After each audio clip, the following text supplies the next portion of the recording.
الرجيم بسم الله الرحمن الرحيم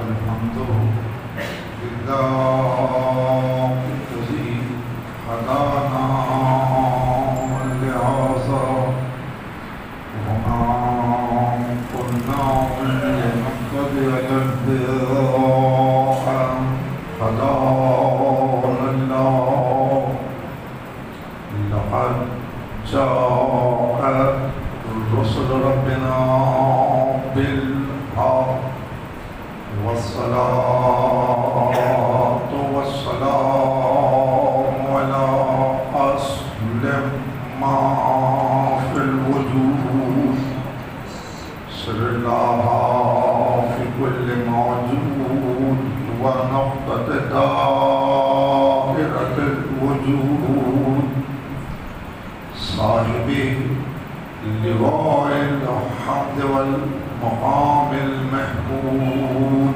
أبي القاسم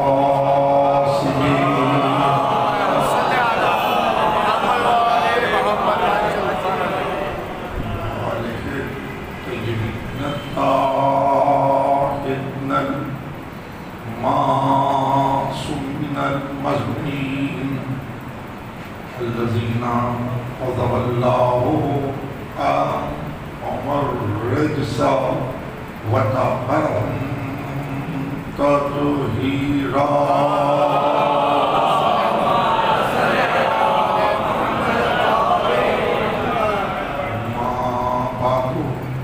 فقد قال الله سبحانه وتعالى في محكم كتابه الحكيم وهو أصدق الصادقين شهد الله أنه لا إله إلا هو وملائكته وأولي العلم قائما بالقسط لا إله إلا هو العزيز الحكيم صلوات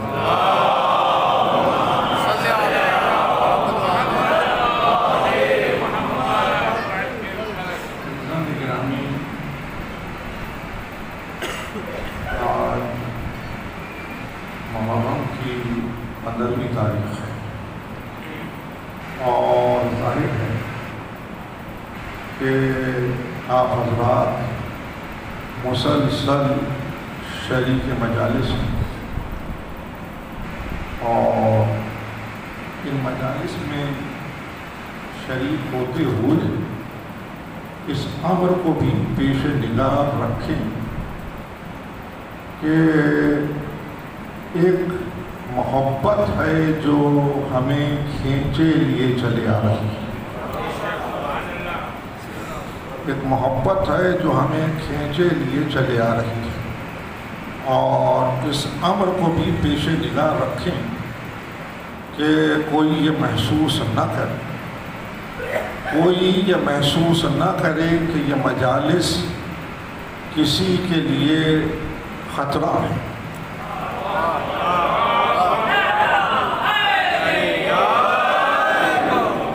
محسوس نہ کرے کہ یہ مجالس یہ عزا یہ جلوس کسی کے لیے خطرہ ہے ہم پرامن لوگ ہیں ہم نے اس راہ سے ساغر محبت تقسیم کیے ہیں اور رہا یہ مسئلہ کہ کس کی طبیعت کہاں مائل ہے تو ہمیں اس پر کوئی اعتراض نہیں ہے انسان آزاد ہے اور ہم نظریہ جبریہ کے قائل ہی نہیں ہیں انسان آزاد ہے اور ہم نظریہ جبریہ کے قائل ہی نہیں ہیں ہمیں یہ فخر ہے کہ ہمارے یہاں اصول میں عدل موجود ہے، اور جب عدل اصول میں موجود ہے تو ہم شے کو برتنا جانتے ہیں، ہم شے کو برتنا جانتے ہیں۔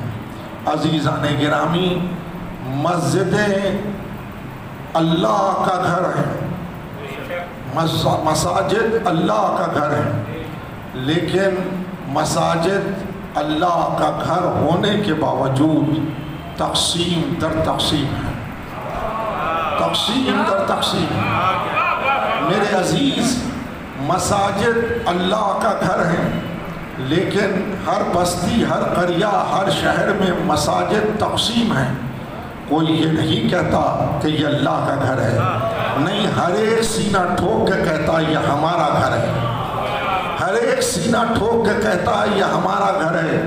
مساجد کے صدر دروازوں پر چوکیدار کھڑا ہے جو آنے والے سے پوچھ رہا ہے کہ تمہارا مذہب کیا ہے، لیکن امام بارگاہوں کے دروازے پہ چوکیدار نہیں کھڑا کہ وہ آنے والے سے پوچھے کہ تمہارا مذہب کیا ہے۔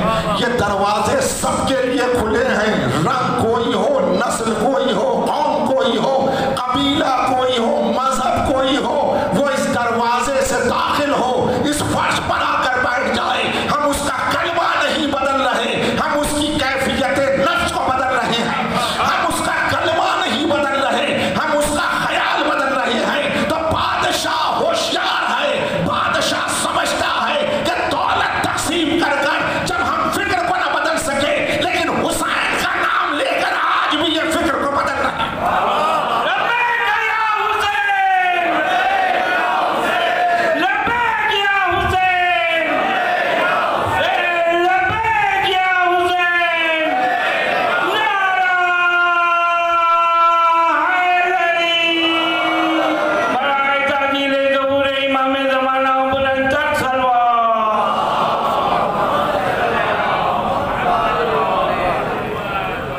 مجلسوں کے ذریعے سے، ان امام بارگاہوں کے ذریعے سے فکر کو بدل رہے ہیں، خیال کو بدل رہے ہیں۔ اور عزیزان گرامی، اگر خیال ہی نجس ہو، اگر خیال ہی نجس ہو، خیال ہی میں خباثت ہو، تو عمل میں پاکیزگی کہاں آئے گی؟ عمل میں پاکیزگی کہاں آئے گی؟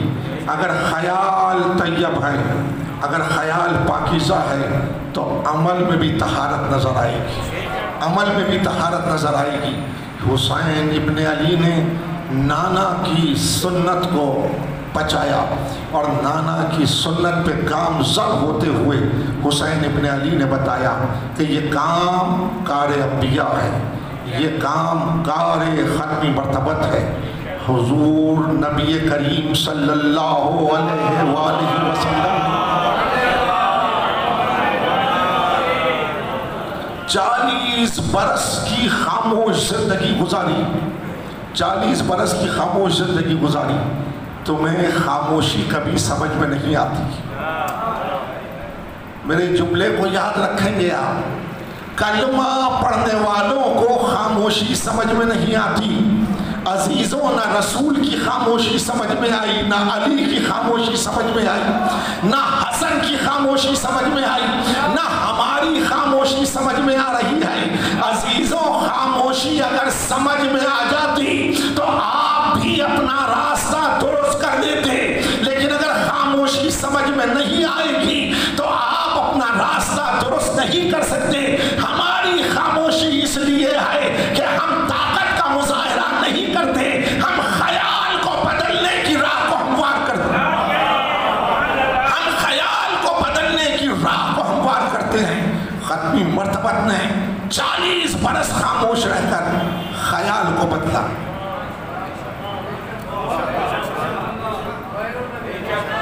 ہم سے بڑھ کر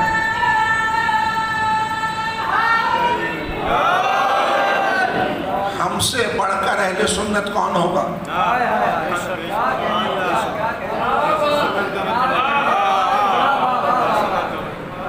کیا یہ نعرے ہیں کہ ہم اہل سنت ہیں؟ ہم سے بڑھ کر اہل سنت کون ہے؟ ہم رسول کے راستے پر ہیں. 40 برس رسول خاموش رہے. رسول نے طاقت کا مظاہرہ نہیں کیا. 1400 سال سے ہم نے بھی طاقت کا مظاہرہ نہیں کیا. یہ ہماری تاریخ ہے, یہ ہماری تاریخ ہے.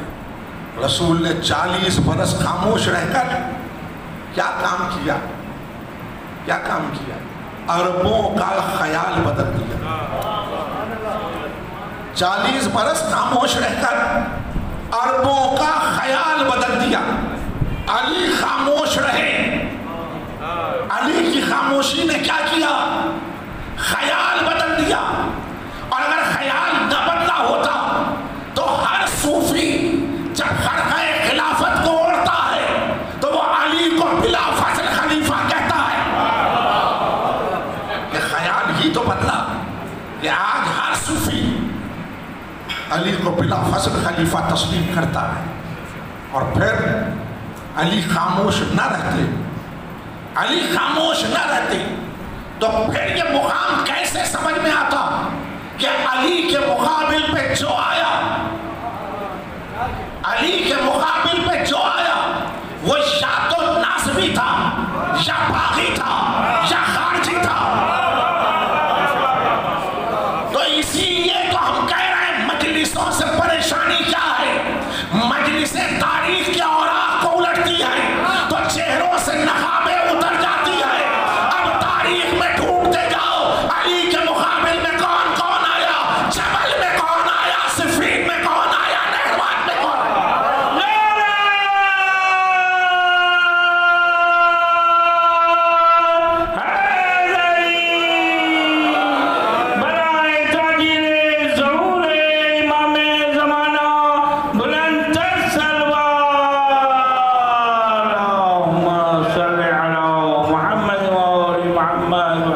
اب تو بات سمجھ میں آنی چاہیے. ہم نے رابطے کیے ہیں اور اب بھی ہم کھلے دل سے سب کو سینے سے لگانے کے لیے تیار ہیں. لیکن مسلمات عقائد کے اوپر ہم کسی کے آگے سر نہیں جھکائیں گے. مسلمات عقائد کے اوپر ہم کسی کے کہنے پر سر نہیں جھکائیں گے. اس لیے ہم نے کبھی کسی سے مطالبہ نہیں کیا ہے کہ جو ہم کر رہے ہیں وہ تم بھی کرو. جو ہم کر رہے ہیں وہ تم بھی کرو. ہم نے کسی سے یہ مطالبہ نہیں کیا ہے. پاکستان لمیٹڈ کمپنی ہے, ہم اس میں برابر کے شیئر ہولڈر ہیں. ہم اس میں برابر کے شیئر ہولڈر ہیں. لہذا ہم سے برابری کی بنیاد پہ بات کرو. اب یہ باتیں بازی قصہ پاری نہ ہو گئی کہ اقلیت ہے, اقلیت ہے. نہیں, ہم برابر کے شیئر ہولڈر ہیں. آئین کے تحت ہمارے برابر کے حقوق ہیں. دیکھو 47 میں پہلا جلوس کا لائسنس جسے تم بند کرنا چاہتے ہو اسے قائد اعظم نے دستخط کر کے جاری کیا.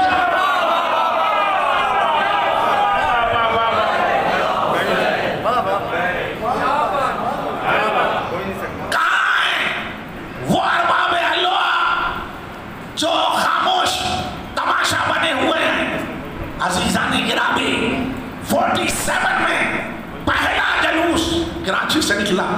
تمہیں تو یہ بھی نہیں معلوم کہ جلوس کا پرمٹ ہولڈر کون ہے.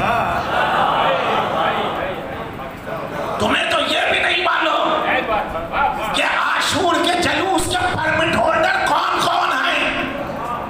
دیکھیے وقت آنے پہ بتائیں گے. ہم تحفظات محفوظ رکھتے ہیں.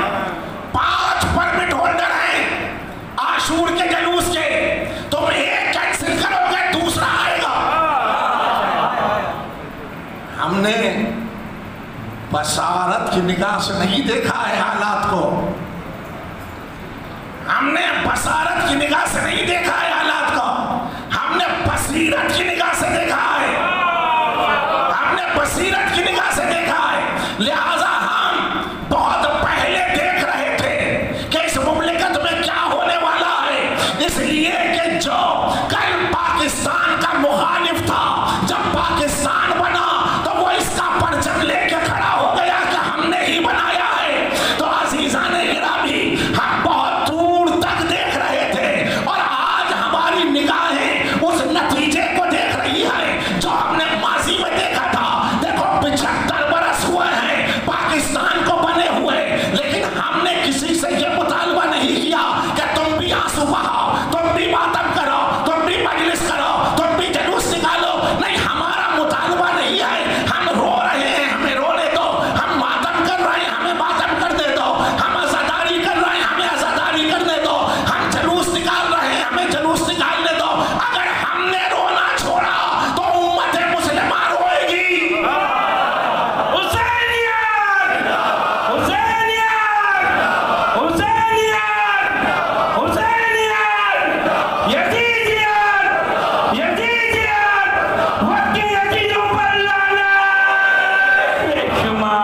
شرمندگی ہی شرمندگی، علی درمیان سے نکل جائے شرمندگی ہی شرمندگی ہے۔ دیکھیے واقعات سنانے کا عادی نہیں ہو، اگر علی بدر میں نہ ہو، اگر علی بدر میں نہ ہو تو کیا ہوگا، اگر علی احد میں نہ ہو تو کیا ہوگا، اگر علی خندق و خیبر و حنین میں نہ ہو تو کیا ہوگا۔ عزیزوں بدر میں جانے والے علم لے کے جا رہے تھے، رسول نے کہا دیکھو حسرت دلی باقی نہ رہے، آغاز میں ہی علم دے دیا، لیکن جب علم لے جانے والے علم لے کے گئے تو مقابل پہ آنے والے کفار نے کہا محمد ہم ان سے جنگ نہیں کریں گے، ہم ان سے جنگ نہیں کریں گے۔ کہا کیوں جنگ نہیں کرو گے؟ کہا ہم ان کے شجروں سے واقف نہیں ہیں،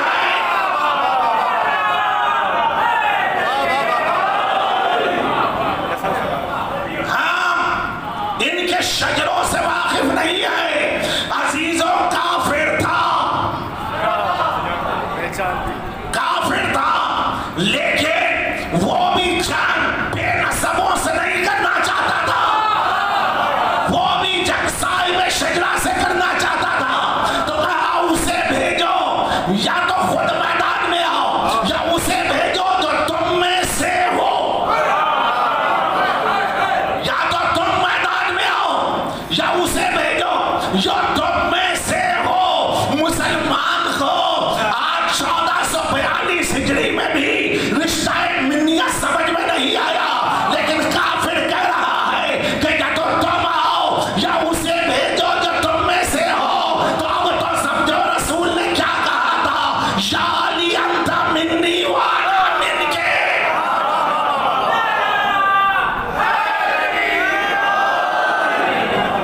علی انت منی وانا من کے، یا علی تم مجھ سے ہو اور میں تم سے ہوں۔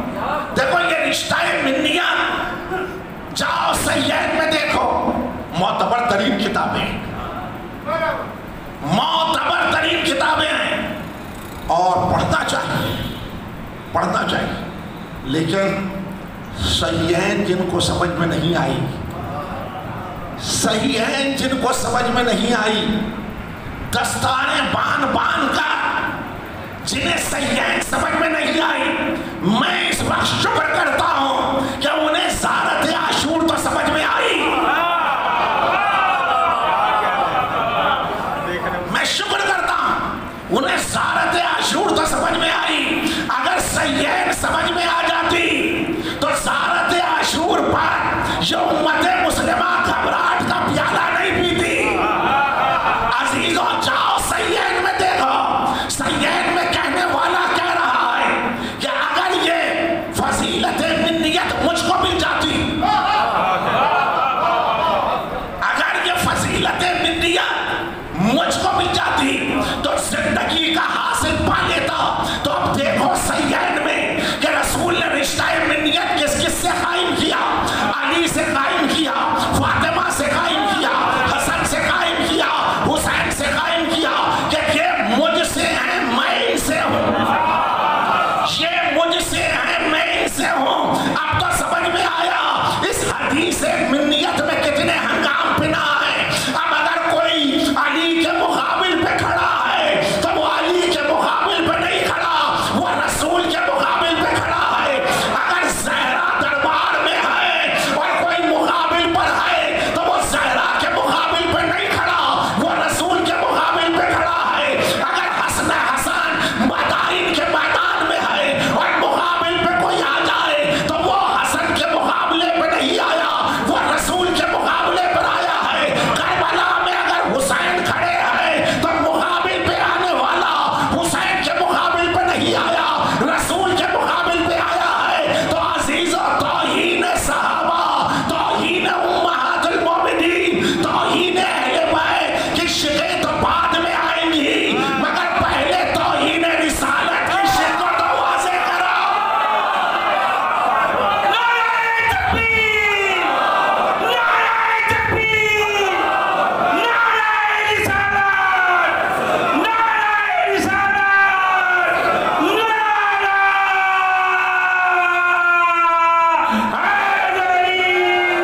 دیکھ رہے ہیں، نگاہیں کھلی رکھی ہوئی ہم نے.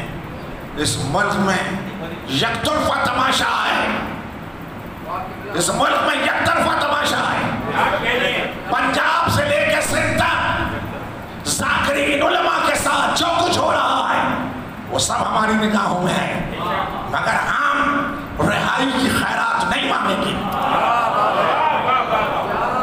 ہم رہائی کی خیرات نہیں مانیں گے، اس لیے کہ قید ہونا ہمارا فخر ہے. ہتھکڑیاں، بیڑیاں، توق ہمارا زیور ہے. ہم اس پہ شرمندگی محسوس نہیں کرتے، بلکہ ہم سر بلند کر کے چلتے ہیں اور بتاتے ہیں کہ کل کے بادشاہ کے مزاج کے لوگ آج اقتدار کے ایوانوں میں بیٹھے ہوئے ہیں. کل کے بادشاہوں کے مزاج کے لوگ آج ایوانوں میں بیٹھے ہوئے ہیں. ہماری خاموشی کو ہماری کمزوری نہ سمجھا جائے. ہم دائرۂ قانون میں سفر کرنے کے عادی ہیں، ہم دائرۂ قانون میں سفر کرنے کے عادی ہیں. لا الہ الا اللہ تم بھی پڑھ رہے ہو، لا الہ الا اللہ ہم بھی پڑھ رہے ہیں، لیکن دیکھو میں نے 2 برس قبل محفل حسینی کے منبر سے کہا تھا چلو ہمارے ساتھ چلو. اتنا بڑا دل بھی تو لاؤ، اتنا بڑا دل بھی تو لاؤ. تم نے کہا کربلا میں دونوں طرف اسلام تھا. ہم نے کہا ہاں کربلا میں دونوں طرف اسلام تھا، کربلا میں دونوں طرف اسلام تھا. لا الہ الا اللہ دونوں طرف تھا. کربلا حادثہ نہیں، میں نے کہا تھا محفل حسینی کے منبر سے، کربلا حادثہ نہیں، کربلا حفاظت انتظام حیات کا دوسرا نام ہے. کربلا کھلا مشاہدہ ہے. جب مجلس ہوگی انسان کیفیت مشاہدہ میں قیام کرے گا. دونوں طرف اسلام، ہم بھی کہتے ہیں دونوں طرف اسلام، دونوں طرف اسلام. لیکن یہ طے کرنا ضروری ہے کہ اسلام بطور مذہب کہاں تھا اور بطور دین کہاں تھا. دیکھیے مجموعی حافظے تو کمزور ہوتے ہیں لیکن انفرادی حافظے مضبوط ہوتے ہیں، اور جو پڑھ رہا ہوں وہ بھولتا نہیں.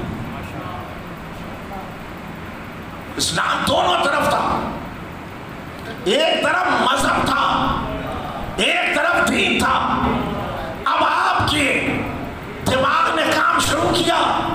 میں نے کہا تھا کہ جاؤ جب ہر چیز قرآن میں دیکھنے کے عادی ہو تو قرآن کے آغاز سے انجام تک پڑھتے چلے جاؤ اور کہیں سے دکھاؤ کہ قرآن نے یہ کہا ہو کہ اسلام مذہب ہے.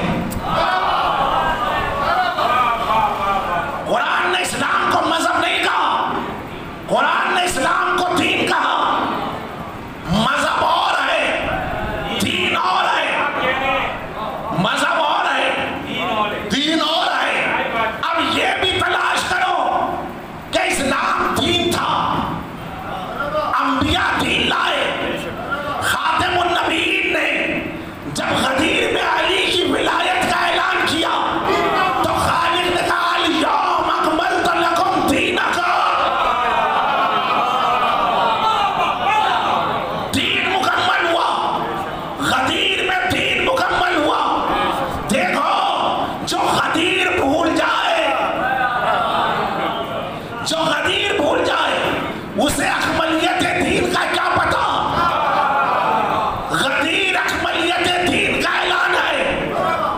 پورا قرآن اسلام کو دین کہتا ہے، لیکن یہ مذہب کب سے بنا؟ یہ مذہب کب سے بنا؟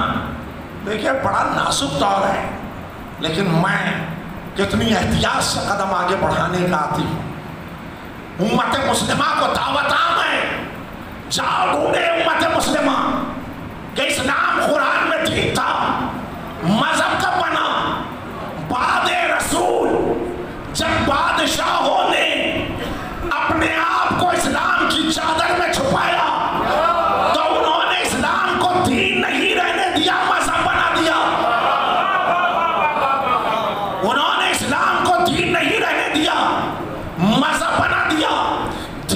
مذہب میں فرق اتنا سا ہے کہ مذہب ہے شخصیت پرستی اور دین ہے خدا پرستی. مذہب ہے شخصیت پرستی اور دین ہے خدا پرستی. دیکھو اب جتنے مذاہب آئے جا کر عالم تنہائی میں ورق الٹ کے سوال رکھو. جتنے مذاہب آئے کسی نہ کسی شخصیت کے گرد طواف کرتے ہیں, کسی نہ کسی شخصیت کے گرد طواف کرتے ہیں. اور ذمہ داری سے کہہ رہا ہوں, خاتم النبیین سے لے کر آخری حجت تک ایک تسلسل ہے ہدایت کا. کسی معصوم نے یہ نہیں کہا کہ ہمیں مانو,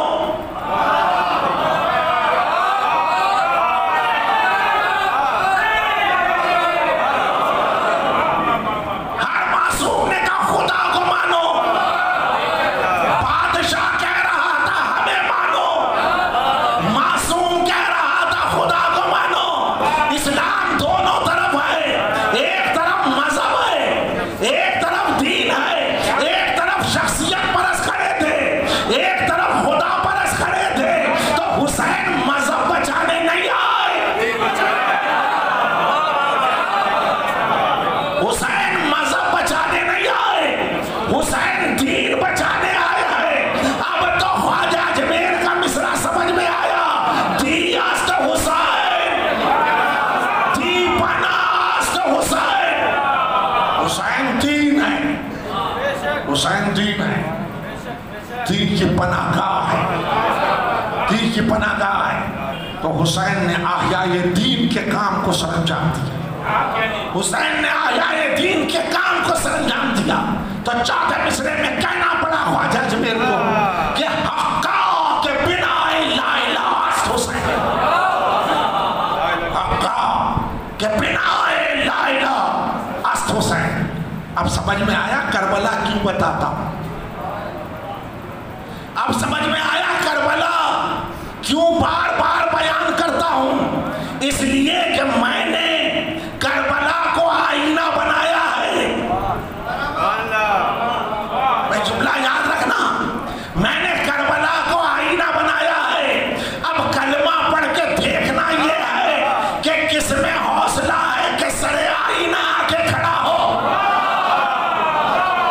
کس میں حوصلہ ہے کہ سر آئینہ آ کے کھڑا ہو. اسلام دونوں طرف تھا, ایک طرف شخصیت پرست کھڑے تھے, ایک طرف خدا پرست کھڑے تھے. تاریخ نے آگے بڑھ کے کہا شخصیت پرستی کے دائرے کو یزیدیت کہتے ہیں اور خدا پرستی کے دائرے کو حسینیت کہتے ہیں.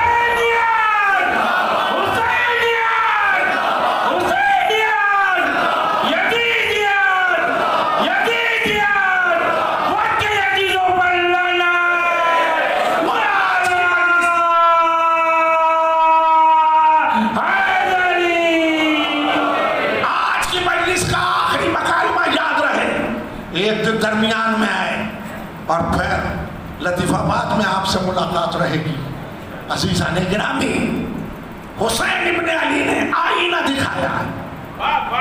کلمہ پڑھ کر جس میں حوصلہ ہو وہ سر آئینہ آ کے کھڑا تو ہو. دیکھو ادھر ہے شخصیت پرست, ادھر ہے خدا پرست. شخصیت پرستی کے دائرے کو یزیدیت کہتے ہیں اور خدا پرستی کے دائرے کو حسینیت کہتے ہیں. اب اگر کوئی لا الہ الا اللہ محمد رسول اللہ کہہ کر شخصیت کو بچانا چاہتا ہے تو وہ یزیدیت کے دائرے میں ہے, اور اگر لا الہ الا اللہ پڑھ کر اپنے روح حیات کو خالق کی طرف کرنا چاہے تو وہ حسینیت کے دائرے میں ہے. کربلا ختم نہیں ہوئی, کربلا آج بھی باقی ہے. ایک طرف شخصیت پرست کھڑے ہیں اور ایک طرف خدا پرست کھڑے ہیں.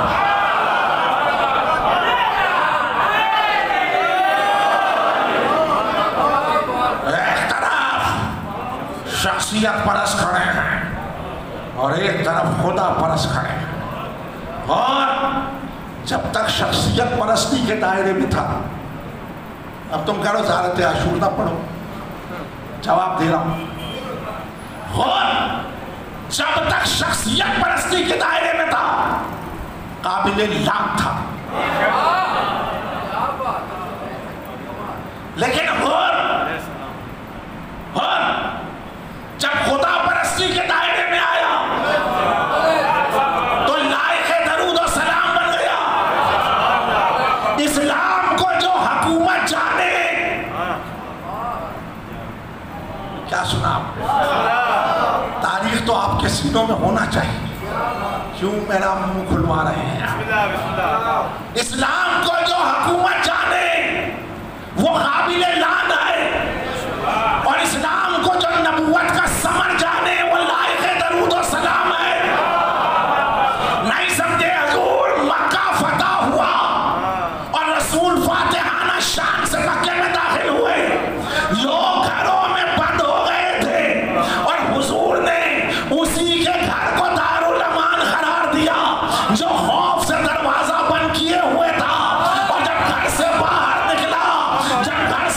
نکلا تو رسول کے چچا سے مخاطب ہو کے کہا، عباس ابن عبد المطلب سے مخاطب ہو کے کہا، تیرے بھتیجے کی حکومت کتنی پھیل گئی ہے؟ تو عباس بن عبد المطلب نے کہا، سن یہ حکومت نہیں ہے، نبوت ہے۔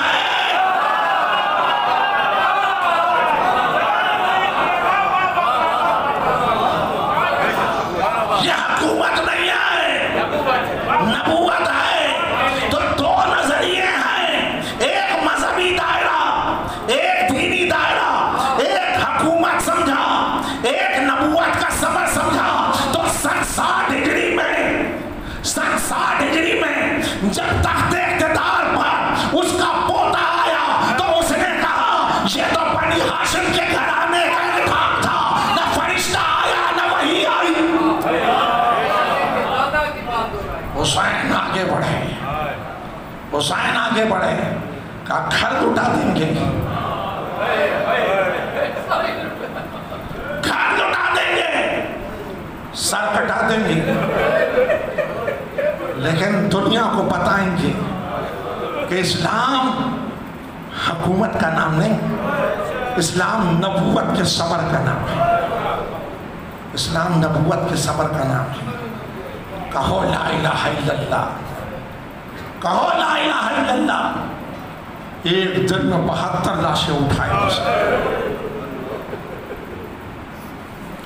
ایک دن میں 72 لاشیں اٹھائے حسین، اور سب سے آخر میں جب 6 مہینے کے بچے کو لایا، جب 6 مہینے کے بچے کو لایا، بچے کو نہیں لایا، فطرت کو اپنی باہوں میں سمیٹ کر لایا، اور حسین نے مشاہدہ کرایا، ادھر مذہبی لوگ تھے جو قوانین فطرت توڑ رہے تھے، یہاں دینی لوگ تھے جو قوانین فطرت پہ حیات کو قیام دیے ہوئے تھے۔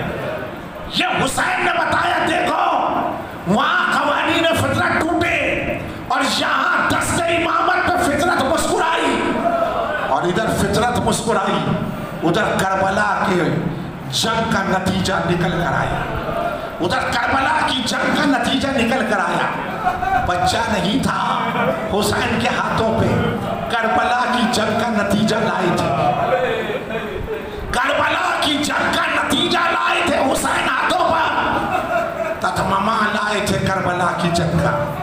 استاد قمر جلالوی مرحوم یاد آئے، اصغر جگر کو تھام کے روتی ہے فوج شام، اصغر جگر کو تھام کے روتی ہے فوج شام، تم تیر کھا کے آئے ہو یا تیر مار کے، تم تیر کھا کے آئے ہو یا تیر مار کے۔ اب تو زمانہ سمجھے، ہم نے یہ بات بے زباں سے سیکھی، اور بے زباں نے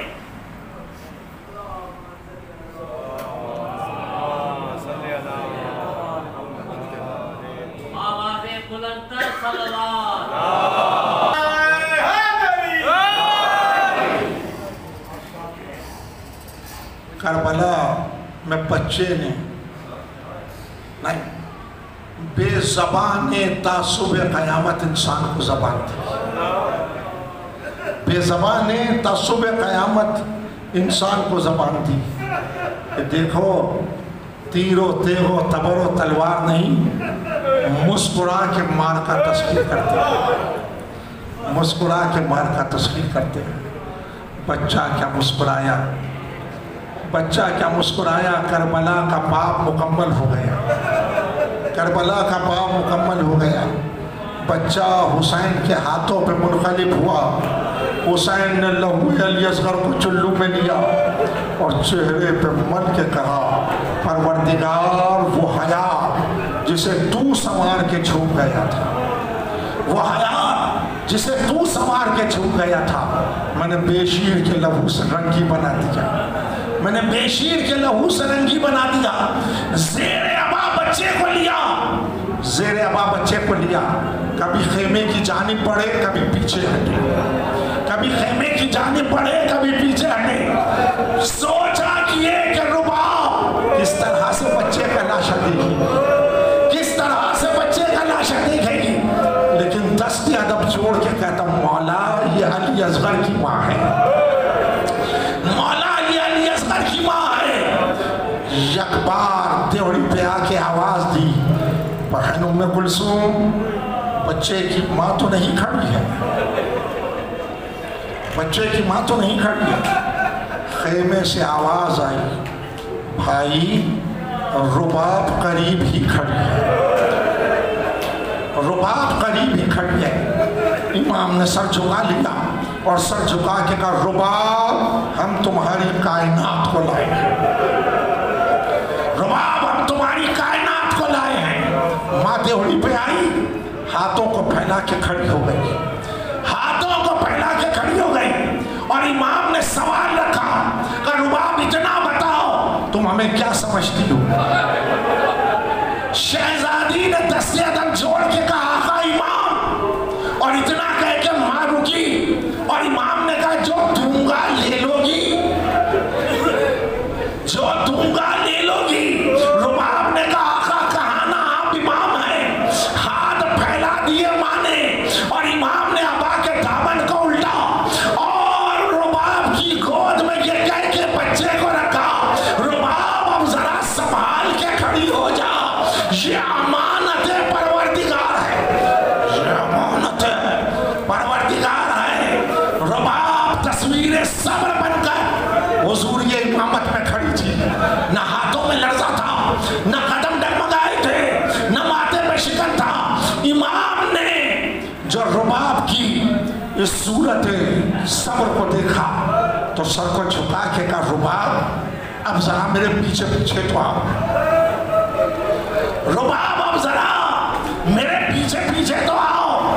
ماں بچے کا لاشا سینے سے لگائے، امام کے پیچھے پیچھے چلی، اور امام پشت خیمہ پر آئے، نو کے ذوالفقار سے ننھی سی لہٹ کو کھودا، نو کے ذوالفقار سے ننھی سی لہٹ کو کھودا، ماں کی آغوش سے بچے کو لیا، لہٹ میں سلا دیا۔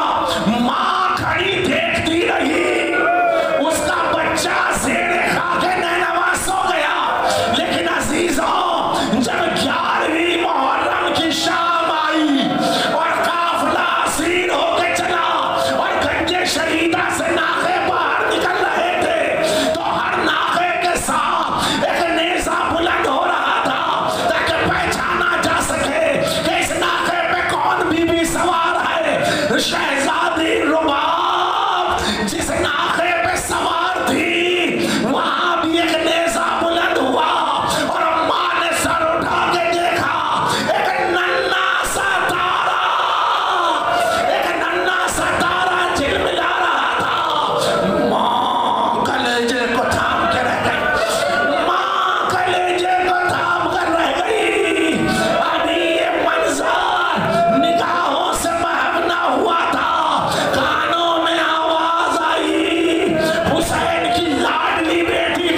محبت کرتے تھے۔ بچی نے سر جھکائے جھکائے کہا ہاں میرے بابا مجھ سے اتنی محبت کرتے کہ جب رات آتی تو مجھے اپنے سینے پہ سلاتے تھے، جب رات آتی تو مجھے اپنے سینے پہ سلاتے تھے۔ صاحب ریاض الخوص لکھتا ہے شقی کہنے لگا سکینہ ہم تمہیں سب سے علیحدہ ناقے پہ سوار کریں گے۔ ایک برہنہ پش ناقہ لا کے بٹھایا گیا اور اس پہ یتیمہ حسین کو بٹھایا گیا، اور اب جب بچی سے سنبھلانا گیا تو ناقے کی پش پر لٹا کر رسن سے باندھا گیا، رسن سے باندھا گیا۔ اب جو قافلہ چلنا شروع ہوا بچی نہیں آواز میں کہہ رہی تھی بابا میرا سینہ زخمی ہے، بابا میرا سینہ فکار ہے۔ ایک منزل کے بعد قافلہ ٹھہرا اور اب جو رسن کا کھولا گیا ناقے کی پش رنگین تھی، سکینہ بی بی کا کرتا لہو میں بھرا ہوا تھا۔ عجب نہیں باپ کے نیزے کے نیچے آئی ہو اور دستے ادب چھوڑ کے کہا ہو بابا کیا محضر نامے میں یہ بھی رقم تھا کہ آپ کی لاڈلی کا سینہ، آپ کی لاڈلی کا سینہ فکار۔